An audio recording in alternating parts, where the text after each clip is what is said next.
Hello, am I audible? Yes, sir. Okay, finally. मेरे ख्याल से कुछ प्रॉब्लम हो गई थी, इस वजह से मैंने दो आईडी से अभी लॉगिन किया हुआ है, तो शायद अभी चल रहा है। ठीक है। तो आई होप आप लोग सभी लोग सेफ होंगे, सबसे पहले तो ये बहुत ज़रूरी चीज़। और अभी देखिए, अभी प्रॉब्लम ये है कि अभी हम लोग को कहीं ना कहीं कभी ना कभी तो स्टार्ट करना ही था, क्योंकि अभी कितना टाइम वेट कर सकते हैं, क्योंकि एग्जाम्स जो होने हैं वो तो होंगे ही आफ्टर 2 मंथ 3 मंथ, जो भी टाइम लगे।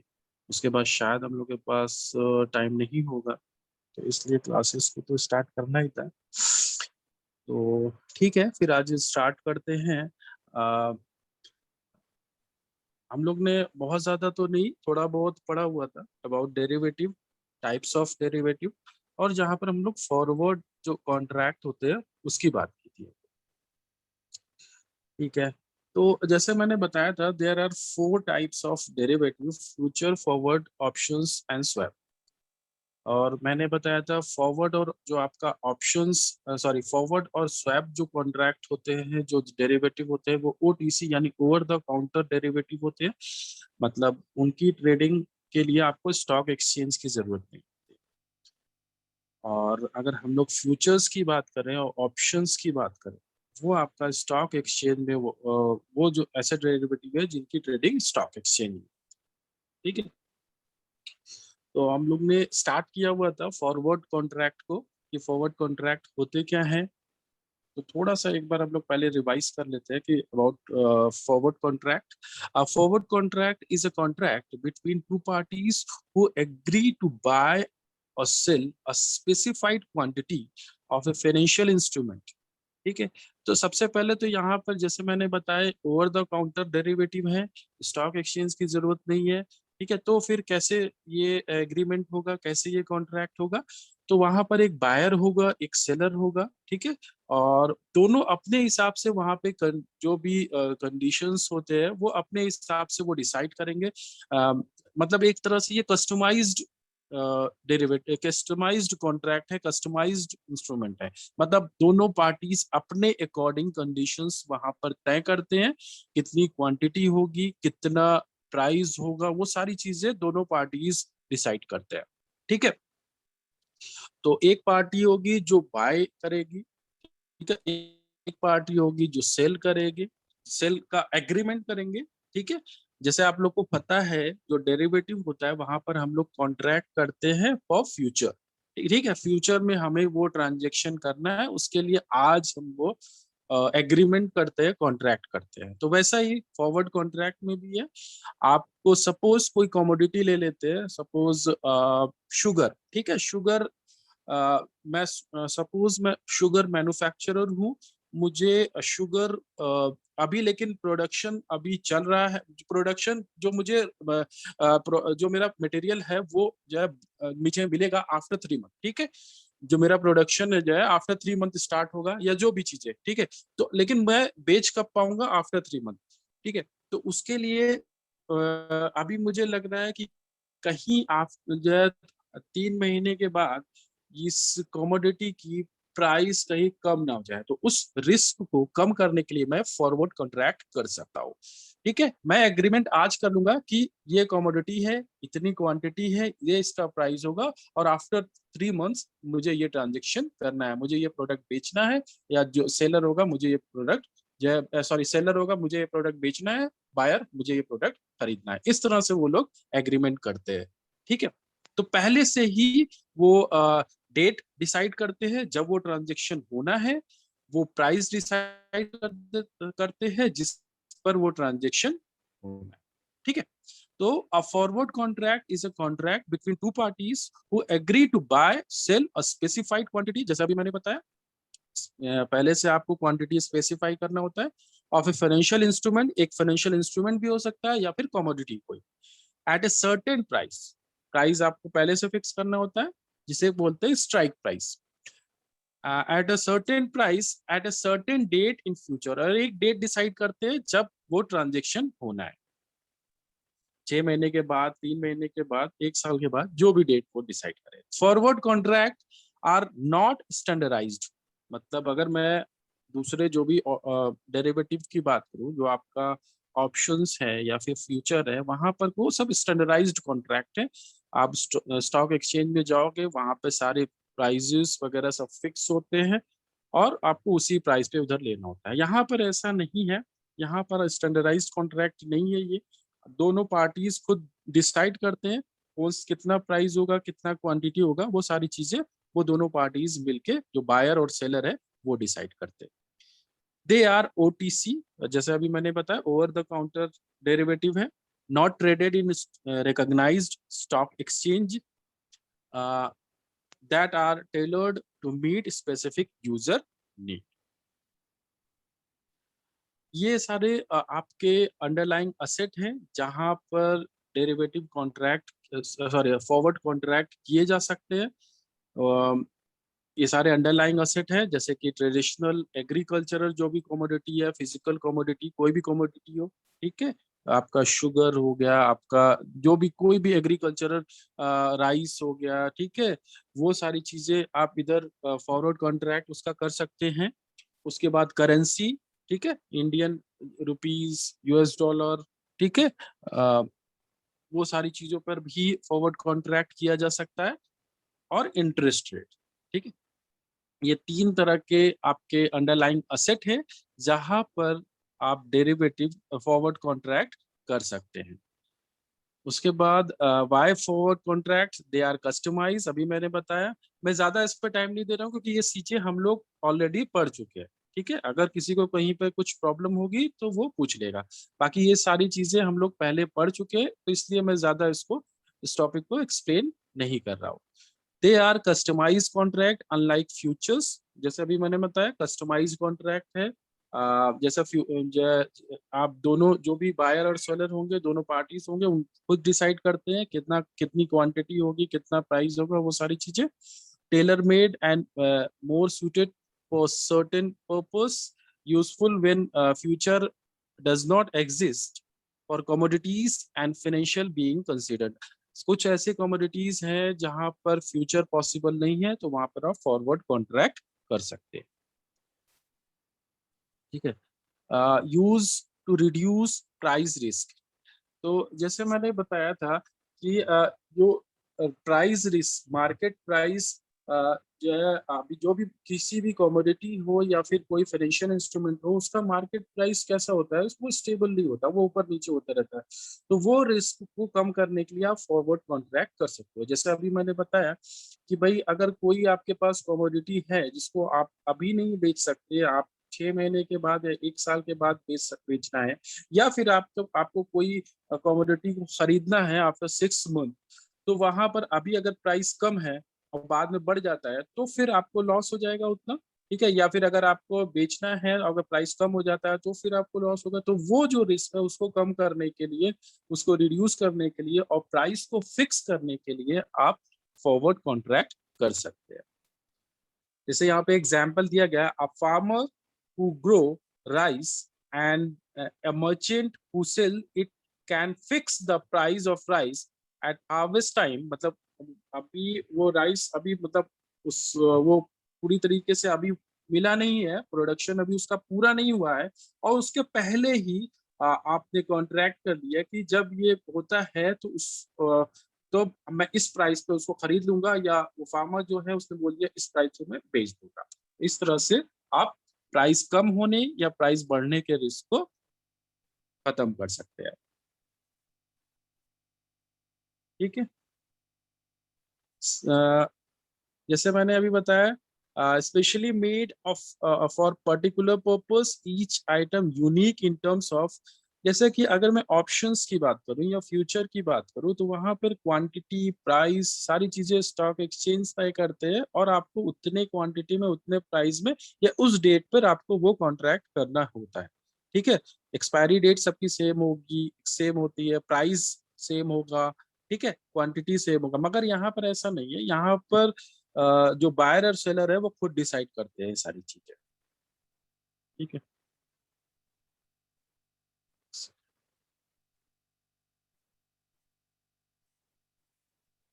ये फीचर्स हैं क्या, ये सारी चीजें हम लोग पढ़ चुके हैं। They are bilateral negotiated contract between two parties, each contract is custom designed, ठीक है, ये भी हो चुका है। A contract has to be settled in delivery और कैश ऑन एक्सपायरी डेट। तो यहाँ पे सेटलमेंट जो होगा वो कब होगा, जो एक्सपायरी डेट है, जो भी सपोज मैंने आज कॉन्ट्रैक्ट करता हूँ आफ्टर 3 मंथ, मतलब मैं ये कॉन्ट्रैक्ट करता हूँ कि मैं उस ट्रांजेक्शन को आफ्टर 3 मंथ मुझे एग्जीक्यूट करना है। अभी जब वो 3 मंथ कंप्लीट हो जाएंगे तो उसका जो भी कॉन्ट्रैक्ट है, जो फॉरवर्ड कॉन्ट्रैक्ट है, उसका एग्जीक्यूशन आफ्टर 3 मंथ ही पॉसिबल है। एडवांटेजेस ऑफ फॉरवर्ड कॉन्ट्रैक्ट, ये सारे एडवांटेजेस हैं। Flexible tool which reduces price uncertainty, ठीक है, जो आपका प्राइस अनसर्टेनिटी है उसको, जैसे मैंने अभी बताया है कि प्राइस, मार्केट प्राइस किसी भी कमोडिटी या कोई भी फाइनेंशियल इंस्ट्रूमेंट का, वो वहाँ वो अनसर्टेन होता है। फ्यूचर में कितना प्राइस होगा आप जो है सही अंदाजा बिल्कुल नहीं लगा सकते। तो वो चीज, वो प्रॉब्लम को दूर करने के लिए, उस रिस्क को रिड्यूस करने के लिए आप फॉरवर्ड कॉन्ट्रैक्ट कर सकते हैं। The amount, quantity and delivery detail of an asset can be negotiated between both parties according to their need, ठीक है भाई, कस्टमाइज्ड है ये कॉन्ट्रैक्ट आपका। प्रॉब्लम्स क्या हैं इधर फॉरवर्ड कॉन्ट्रैक्ट में? फाइंडिंग पार्टीज, सबसे बड़ी प्रॉब्लम ये है कि आप वो, अगर आप बायर हैं तो आप सेलर को ढूंढना पड़ेगा, अगर आप सेलर है तो आपको बायर को ढूंढना पड़ेगा, ठीक है, वो एक बहुत बड़ी प्रॉब्लम होती है। अभी स्टॉक एक्सचेंज में अगर आप ट्रेडिंग हो रहा होता है तो वहां पे ऐसा कुछ प्रॉब्लम नहीं है। आप स्टॉक एक्सचेंज में जाके तो ट्रेडिंग कर सकते हो, वहां पे आपको खोजने की जरूरत नहीं है। मगर फॉरवर्ड कॉन्ट्रैक्ट में ऐसा नहीं होता, आपको पार्टी को खोजना पड़ेगा जो आपके नीड के अकॉर्डिंग सारा, जो आपकी कंडीशंस है वो सारी वो एक्सेप्ट कर रहा हो, ठीक है। सपोज मुझे जो क्वांटिटी है, जो मेरे कमोडिटी का, सपोज मैं बायर हूँ, ठीक है, मुझे खरीदना है, तो उस क्वांटिटी पे, उस प्राइस पे मुझे ये देखना पड़ेगा, सेलर को खोजना पड़ेगा जो उसी उतनी क्वांटिटी का मुझे वो कमोडिटी, वो प्रोडक्ट मुझे प्रोवाइड कर सके, और प्राइस जैसा मैं चाहता हूँ उस प्राइस पे मिल सके, ठीक है। तो वो एक प्रॉब्लम होती है यहाँ पर, finding parties with matching needs, non performance of contract और काउंटर पार्टी रिस्क, ठीक है। कभी कभी ये भी होता है, जो काउंटर पार्टी है वो मना कर देते हैं कि नहीं, एग्जीक्यूट नहीं करना है मुझे ये ट्रांजेक्शन, ठीक है, मुझे लॉस हो रहा है बहुत ज्यादा, मैं नहीं कर सकता। वो एक इशू होता है इधर, वो एक प्रॉब्लम होती है। मगर अगर देखो, अगर जो है हम लोग ऑप्शंस की बात करें या फ्यूचर्स की बात करें, वो वहां पर ये चीज नहीं पॉसिबल, क्यों? वहां पे पहले से ही मार्जिन मनी आपको देनी पड़ती है उस कॉन्ट्रैक्ट को करने के लिए, ठीक है। नॉन ट्रांसफरेबिलिटी ऑफ कॉन्ट्रैक्ट, यहाँ पे जो भी कॉन्ट्रैक्ट किया जाता है उसको आप ट्रांसफर नहीं कर सकते किसी तीसरे आदमी को, ठीक है। तो यहाँ पे प्राइसिंग है। तो सब, तो मैं एक बार फिर से बता देता हूँ, फॉरवर्ड कॉन्ट्रैक्ट, कॉन्ट्रैक्ट कैसे दूसरे जो डेरिवेटिव इंस्ट्रूमेंट्स हैं उनसे कैसे अलग है। सबसे पहले चीज, ओवर द काउंटर इंस्ट्रूमेंट है ये। इसकी यहाँ पर स्टॉक एक्सचेंज में आपको जाने की जरूरत नहीं है, ठीक है। आप आपको बस क्या करना है, जिसको भी फॉरवर्ड कॉन्ट्रैक्ट करना है उसको, जो भी दूसरी पार्टी है उसको खोजना है, ठीक है। और फिर दोनों पार्टीज, बायर और सेलर, मिलकर कंडीशंस तय करते हैं और वो कॉन्ट्रैक्ट को एग्जीक्यूट करना होता है जब वो कॉन्ट्रैक्ट एक्सपायर हो रहा, ठीक है।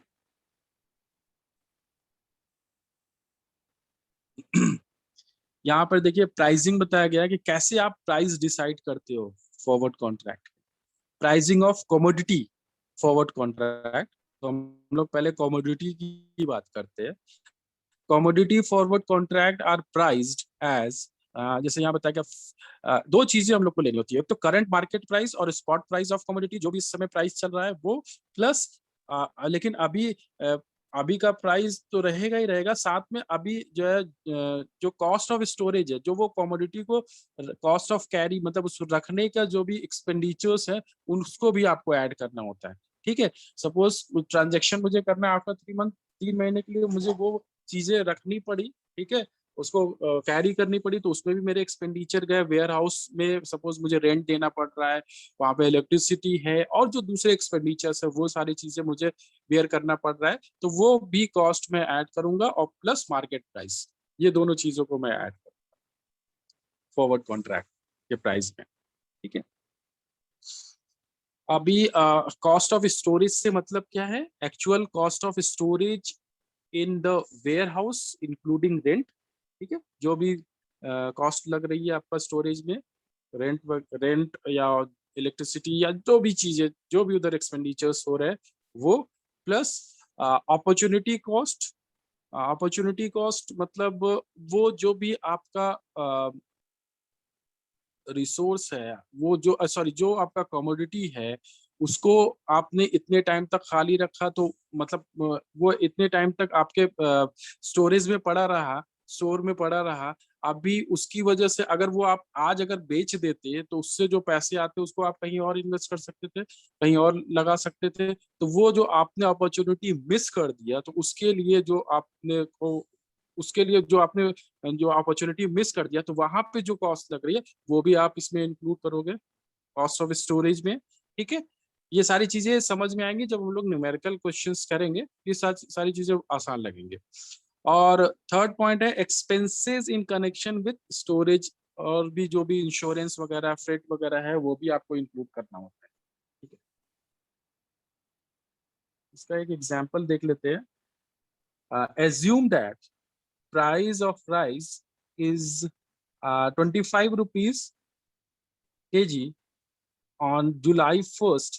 A farmer expect his harvest to be 20 tons, यानी कि 20,000 किलो, 20,000 kg इन दिसंबर। अभी ये कब मिल रहा है मुझे? जो फार्मर है उसको ये जो है, कब उसका जो भी प्रोडक्शन है वो कब खत्म हो रहा है, या उसको वो कब मिल रहा है? दिसंबर में। ठीक है। And plan to sell the amount on January 1st of the next year using a forward contract। अभी उसने फॉरवर्ड कॉन्ट्रैक्ट का कब कर रहा है? जुलाई में कर रहा है। ठीक है। प्राइस क्या है? 25 rupees. If the cost of carry is 10% of current market price. देखो दिसंबर में उसको वो सारा जो भी क्रॉप है, जो राइस है, वो मिल रहा है, और उसको जो बेचना कब है? जनवरी में। तो उसको उस कुछ टाइम पीरियड के लिए उसको उसको स्टोरेज में भी रखना है, स्टोर करना है। तो उसमें जो एक्सपेंडिचर जा रहा है, हो रहा है, वो हो रहा है 10%, यानी कि 25 रुपीज का 10%। ठीक है। What will be forward price? Forward price क्या होगा? अभी मैंने बताया जो भी आपका स्पॉट प्राइस है, मार्केट प्राइस है, जब भी वो कॉन्ट्रैक्ट हो रहा है उस समय। ठीक है। तो वो है 25 rupees plus cost of carry. उसको जो है कैरी करने का, उसको स्टोर करने का जो एक्सपेंडिचर है वो 10% है, यानी कि 25 का 10% यानी 2.5 रुपीज। तो दोनों को ऐड कर दिया, 27.5 रुपीज, ये आपका फॉरवर्ड प्राइस आ गया। ठीक है। 27.5, और टोटल क्वांटिटी कितनी है? 20,000 kg। ठीक है। तो 20,000 kg, तो 20,000 इंटू 27.5, आपका ये इस कॉन्ट्रैक्ट की वैल्यू हो जाएगी 5,50,000। ओके।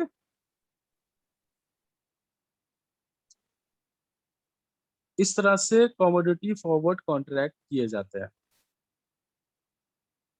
अभी बात करते हैं करेंसी फॉरवर्ड कॉन्ट्रैक्ट की। आ, जैसे कि मैंने बताया था पहले ही, करेंसी भी हम लोग पहले थोड़ा बहुत डिस्कस कर चुके हैं कि जब प्रॉब्लम कहाँ होती है, जब आप कोई एक्सपोर्ट कर रहे हो या इंपोर्ट कर रहे हो। अगर सपोज मैं एक्सपोर्ट कर रहा हूँ बाहर, तो उसके बाद अभी सपोज मैंने ट्रांजेक्शन कंप्लीट किया, लेकिन पैसे मुझे अभी नहीं मिल रहे हैं, या इंपोर्ट कर रहा हूँ, पैसे मुझे अभी पे नहीं करने हैं, बाद में पे करूंगा मैं। ठीक है। तो वहां पे प्रॉब्लम होती है। अभी तो मैंने प्राइस तो आज डिसाइड किया, ठीक है, जब कॉन्ट्रैक्ट किया मैंने, मगर जब मुझे पे करना है, ठीक है, उस समय जो है रेट कुछ और चल रहा है। ठीक है। जो फॉरेन एक्सचेंज रेट हैं वो अलग है। सपोज आज जैसे यूएस डॉलर में मैंने कॉन्ट्रैक्ट किया, ठीक है, अभी आज कॉन्ट्रैक्ट किया, मुझे लगा कि भाई हाँ आज 70 रुपीज, 70 रुपए चल रहा है, एक डॉलर की कीमत 70 रुपए है। उस हिसाब से मैंने 1,000, 1,000 डॉलर का सपोज कॉन्ट्रैक्ट किया, मुझे लगा कि 70,000 रुपये मेरे पास आ जाएंगे, लेकिन जब मुझे पैसे मिले उस समय रेट 65 हो गया, तो मेरे पास तो 65,000 ही आएगा। तो वो उस प्रॉब्लम को दूर करने के लिए फॉरवर्ड कॉन्ट्रैक्ट किया जा सकता है। आप उस प्राइस को, उस रेट को पहले से फिक्स कर सकते हैं। ठीक है। Contract of buying and selling or selling a foreign currency in a future date at an exchange rate determined at a current time. आप current time मतलब इस समय ही exchange rate decide कर लेते हो, उसी उसी के लिए आप कॉन्ट्रैक्ट करते हैं फॉरवर्ड कॉन्ट्रैक्ट। ठीक है, जो आज का रेट है वही रेट आपको उस कॉन्ट्रैक्ट के खत्म होने पे मिलेगा। Used by importer and exporter who have known for future foreign currency cash flows, used to eliminate exchange rate risk। ठीक है, ये देखिए एग्जांपल्स दिए गए हैं, examples of currency forward contract. Revenue of Infosys in US dollar to be converted into INR periodically। मतलब जो इन्फोसिस जो इंडियन कंपनी है, इनको अभी सपोज रेवेन्यू जो भी मिल रहा है, पैसे मिल रहे हैं यूएस डॉलर में मिल रहे हैं, और इसको ये कन्वर्ट कर रहे हैं आईएनआर में। ठीक है, तो इनको अगर वहां पर भाई अगर रेट में कुछ भी चेंजेस होते हैं तो इनको प्रॉब्लम होती है, तो ये फॉरवर्ड कॉन्ट्रैक्ट के लिए जा सकते हैं उस रिस्क को कम करने के लिए। या फिर फोर्ड इंडिया पे periodically for for parts imported from the USA. ठीक है, तो अभी इन्होंने फोर्ड इंडिया जो है वो जो भी पार्ट्स हैं वो इंपोर्ट कर रहे हैं, और उसके लिए ये पेमेंट कर रहे हैं यूएस डॉलर में। तो अभी अगर रेट बढ़ जाते हैं तो इनको इंडियन रुपीस में तो ज्यादा पे करना पड़ेगा, तो वो पहले से उस प्राइस को फिक्स कर सकते हैं फॉरवर्ड कॉन्ट्रैक्ट के जरिए। N importer of goods from Europe needs to pay euro after 90 days and can enter into 90-day forward contract to buy euro in order to reduce exchange rate risk। ठीक है, ये importer हैं, इन्होंने import किया, मगर इनको पे कब करना है, आफ्टर 90 डेज, 3 महीने के बाद पे करना है। तो वो आज ही प्राइस को, उस रेट को फिक्स कर सकते हैं, एक्सचेंज रेट को फिक्स कर सकते हैं। अगर इनको ऐसा लगता है कि आफ्टर 3 मंथ यूरो की वैल्यू ज्यादा हो जाएगी इंडियन रुपीस से, यूरो की वैल्यू और बढ़ जाएगी, इंडियन रुपीस वीक होगा, तो उस लिए वो उस कॉन्ट्रैक्ट को फॉरवर्ड कॉन्ट्रैक्ट के लिए जा सकते हैं, जिससे कि आज के रेट पे वो उस प्राइस, उस आज के रेट जो भी चल रहा होगा उसको वो फिक्स कर सकते हैं फ्यूचर के लिए थ्रू फॉरवर्ड कॉन्ट्रैक्ट। ठीक है, next, an exporter of goods to Australia will receive। देखो ऑस्ट्रेलिया, ये वही चीजें है, एक्सपोर्टर इंपोर्टर। मतलब इंपोर्टर के लिए प्रॉब्लम क्या है, जो इंपोर्ट कर रहा है उसको पे करना है फ्यूचर में, कहीं रेट बढ़ ना जाए तो उसको प्रॉब्लम हो जाएगी। एक्सपोर्टर जो है उसको पैसे मिलने हैं, अभी नहीं मिल रहे हैं, बाद में मिल रहे हैं। ठीक है, कहीं रेट गिर गया तो उसको प्रॉब्लम हो जाएगी। तो ये सारे रिस्क को आप कम कर सकते हैं फॉरवर्ड कॉन्ट्रैक्ट के जरिए। Operation of currency forward market in India, forward contract are offered by banks. A hedger will approach a bank authorized by RBI, and the bank will provide the quotes for the forward contract. On settlement day, hedger and bank will exchange currencies at agreed upon forward rate। ठीक है, तो जो भी forward, अगर India की बात करें, यहाँ पे जो फॉरवर्ड कॉन्ट्रैक्ट जो करेंसी में होगा वो कैसे बैंक के थ्रू होता है। इसके लिए क्या हेजर, मतलब हेजर से मतलब क्या है, मतलब जो अपने ये प्राइस बढ़ने और रिस्क कम करने के लिए जो भी फॉरवर्ड कॉन्ट्रैक्ट के लिए या दूसरे जो डेरिवेटिव इंस्ट्रूमेंट है उनके लिए जाता है, उसको हेजर बोलता है। तो यहाँ पर अगर आप उस रिस्क को रिड्यूस करना है तो आपको बैंक के पास जाना होगा, जो अथोराइज्ड बैंक है आरबीआई से। ठीक है, उसके पास जाना होगा, आप वो फिर वहां से आप फॉरवर्ड कॉन्ट्रैक्ट कर सकते हो। ठीक है, risk using currency forward contract। Currency forward, since a currency forward is a contract between hedger and a bank, the two parties will face different risk। अभी यहाँ पर रिस्क क्या इन्वॉल्व है भाई? यहाँ पे रिस्क ये इन्वॉल्व है जैसे कि सपोज मुझे लगा कि प्राइस बढ़ जाएगा, ठीक है, रेट बढ़ जाएंगे। मैं जो है हूँ मैं इम्पोर्टर हूँ, ठीक है, मुझे पैसे पे करने हैं आफ्टर 3 मंथ, मुझे लग रहा है रेट बढ़ जाएंगे, ठीक है, और मैं बैंक के पास गया, वहां वहां पर मैंने फॉरवर्ड कॉन्ट्रैक्ट कर लिया, लेकिन अभी रेट बढ़ते नहीं है, रेट कम हो जाते हैं। तो वो एक प्रॉब्लम हो जाती है कि भाई अगर सपोज मुझे 100 रुपए है वैल्यू, 100 का 90 हो गया, लेकिन मुझे देना तो 100 ही पड़ेगा, ठीक है। तो वो रिस्क हो जाता है आपका हेजर के लिए, और बैंक के लिए ये प्रॉब्लम हो जाती है कि कहीं रेट बढ़ ना जाए, ठीक है। दोनों का कुछ ना कुछ थोड़ा बहुत रिस्क इन्वॉल्व होता है, लेकिन आप पहले से ही आप उस प्राइस को फिक्स कर सकते हो। मगर सपोज जो मैंने सोचा था उसके अपोजिट डायरेक्शन में मूवमेंट हो जाता है, तो फिर थोड़ा सा आपको वहां पर प्रॉब्लम हो जाती है, ठीक है। वही चीज यहाँ पर दी गई है। आगे बढ़ते हैं। यूज ऑफ करेंसी फॉरवर्ड, कैसे यूज किया जा सकता है करेंसी फॉरवर्ड का? अभी मैंने बताया, इम्पोर्टर हु आर टू पे foreign currency in a future time, ठीक है, इंपोर्ट कर रहे हैं, एक्सपोर्ट जो भी कर रहा है वहां पर भी किया जा सकता है। इम्पोर्टर हु पे foreign currency at a future time, exporter who will receive foreign currency at a future time, ठीक है। Investor who in foreign currency, जो इन्वेस्ट कर रहे हैं बाहर पैसे, जो इन्वेस्ट कर रहे हैं फॉरेन करेंसी में, जो इन्वेस्ट कर रहे हैं वहां पे प्रॉब्लम हो जाती है, ठीक है। फॉरेन करेंसी में आपने इन्वेस्ट किया, पैसे बाद में फिर बाद में आपको मिल रहे हैं, उस समय रेट अलग है, कम हो गए, ठीक है, वो एक प्रॉब्लम हो जाती है। या बोरोअर है ऑफ फॉरेन करेंसी, बोरो किया उसने फॉरेन करेंसी में, अभी उसको पेमेंट बाद में करना है, तब रेट बढ़ गए तो उसको ज्यादा देना पड़ जाएगा। तो ये सारे रिस्क को आप जो है कम कर सकते हो फॉरवर्ड कॉन्ट्रैक्ट के जरिए।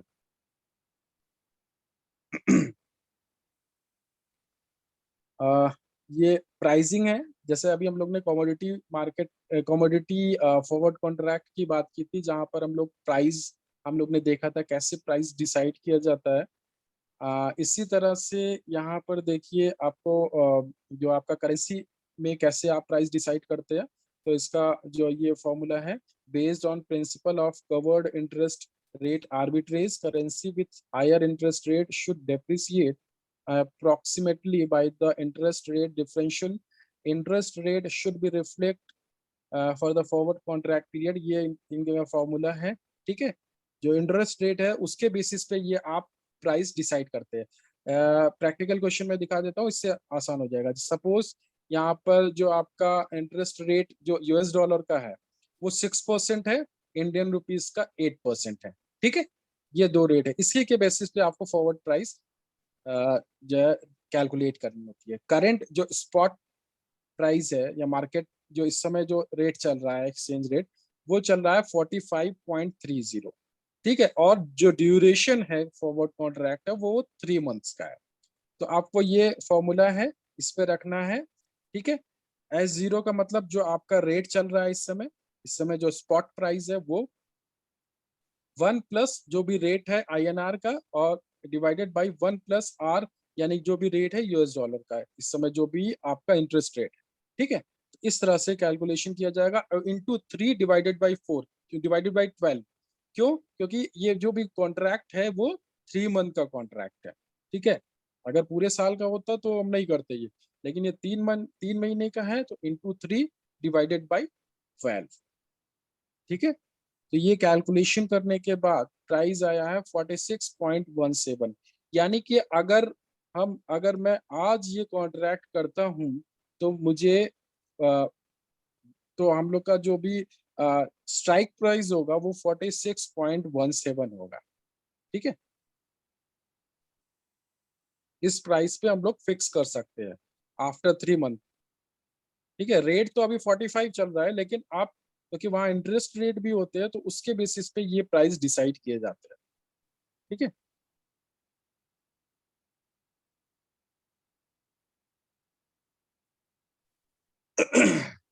यहाँ तक किसी को कुछ प्रॉब्लम है?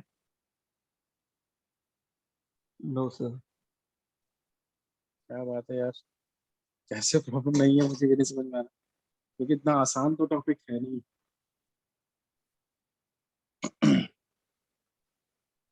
सर जितना आप बता रहे हो उतना समझ में आ रहा है, अब एक्सप्लोर तो नहीं कर सकते। चलो अच्छी बात है, फिर समझ में आ रहा था।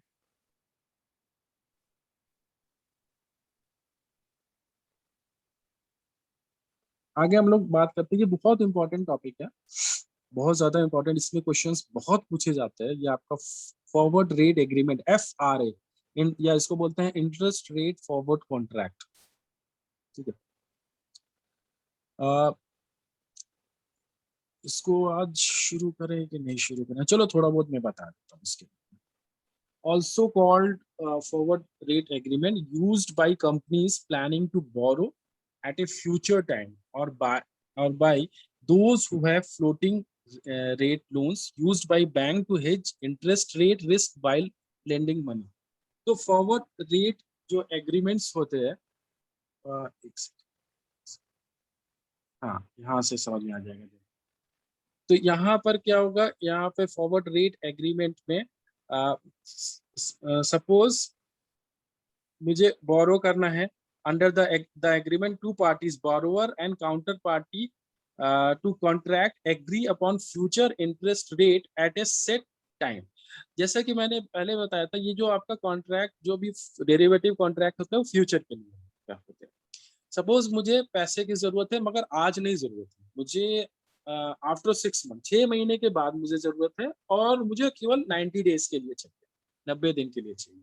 मतलब आफ्टर 6 मंथ मुझे रिक्वायरमेंट है, अभी नहीं रिक्वायरमेंट है, और लेकिन मुझे 30 डेज के लिए उसके बाद चाहिए वो लोन। जो अभी प्रॉब्लम क्या होती है कि भाई आज जो रेट चल रहा है उसको मुझे फिक्स करना है, क्योंकि मुझे नहीं पता कि आगे आफ्टर 6 मंथ मुझे किस रेट पे वो लोन मिले।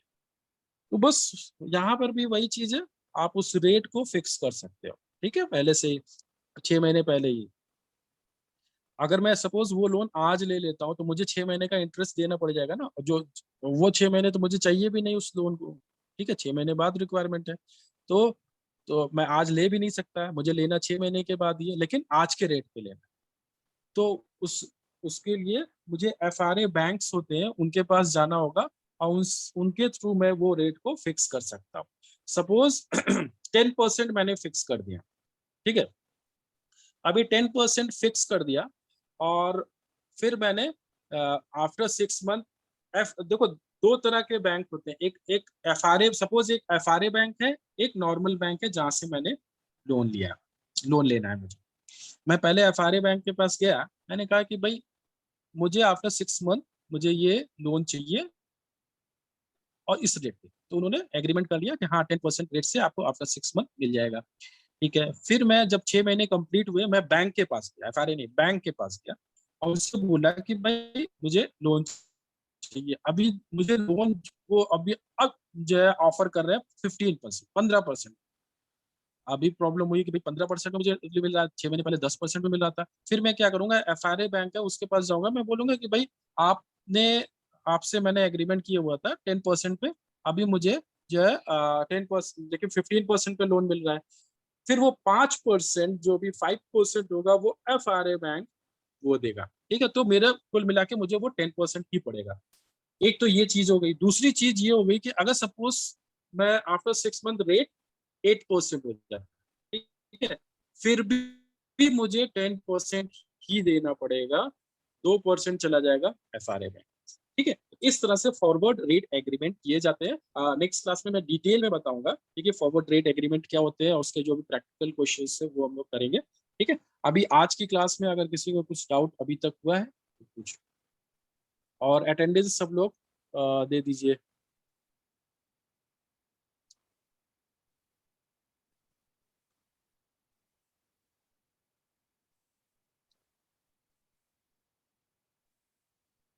चैट बॉक्स में सभी लोग अटेंडेंस दे दीजिए।